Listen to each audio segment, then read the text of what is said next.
concern of every human being is the financial security. As the population is increasing, so is the competition in every field. Things are becoming tougher day by day. Even the government is struggling to control the inflation. Controlling prices have become difficult, whereas on the earning side, the income in comparison to inflation is very less.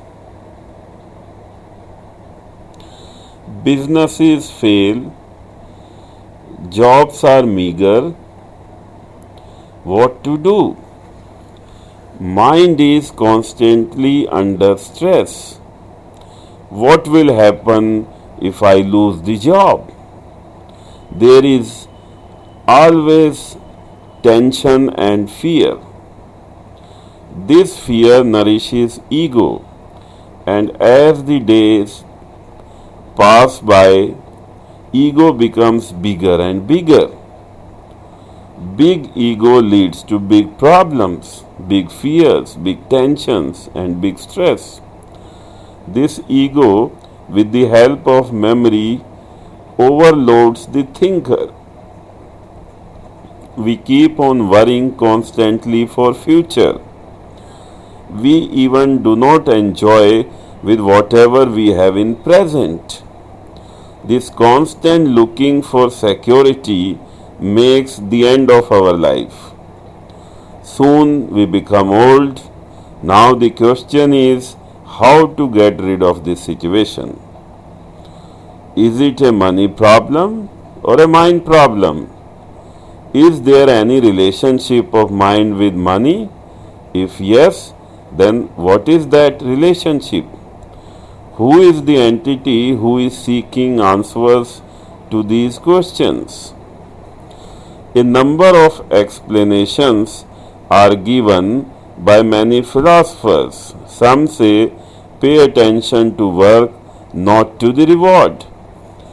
If you pay attention to the present situation, then future will be taken care by itself.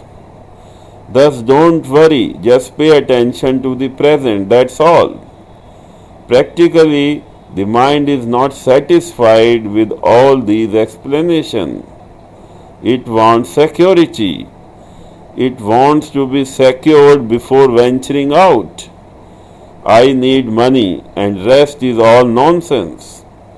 By money, my life will be comfortable. My family will respect me. My family will be happy and I will have a status in the society. Thus, all these philosophical explanations are useless. Just need quick money. He is visiting temples, churches, etc. He is meeting rich people. He is working hard. Who is the designer of all this mess? It is the mind. And again we are using the same mind to get out of it. Why? Because the background is not illuminated. We are unaware that there is a state above mind also. If there is a thing, then there is nothing also. All things are born out of nothing and die in nothing. Nothing is the background of all things. Mind capacity is still thing. It cannot capture nothing. That's why it is constantly seeking something to be secure. Thing is impermanent and nothing is permanent. Some say it is a dance of energies. Some explain about the atoms, black holes, God wish, but the truth is mind cannot understand life. To understand the life, the background needs to be illuminated. How the background will illuminate?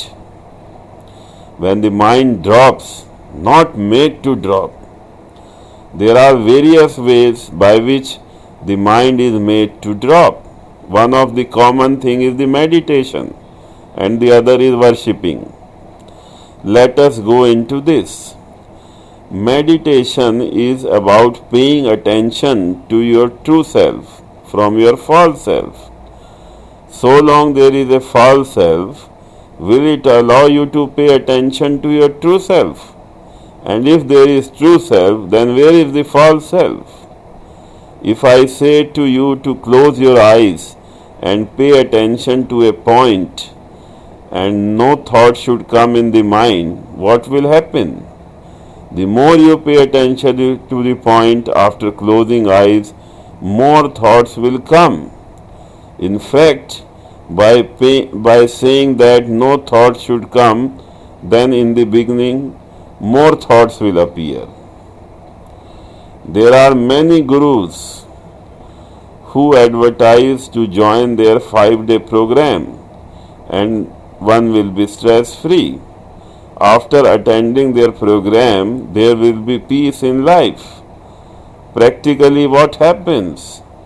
People come and attend the program by paying a good amount of fees, and next day things are back to square one. Why? In these 5 days, we wanted to achieve peace, as on the 6th day, we have to be back at our respective work. Is there anything called peace? If no, then why it needs to be achieved? Can mind recognize peace? If yes, then it is not peace. It is some relaxation from daily routine to that mind has named it peace, but peace cannot be captured by mind. For example, if I give you a plain copy and ask you to read it, what will you read? Nothing. Why? Because mind can read and interpret only words, numbers and pictures, not plain sheet. This plain sheet is peace.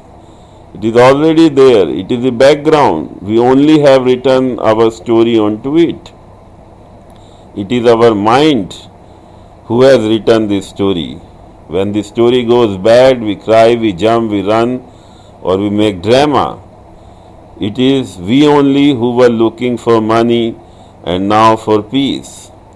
Unless and otherwise the background is in the illuminated state, we cannot understand mind. And unless we understand mind, we cannot move forward.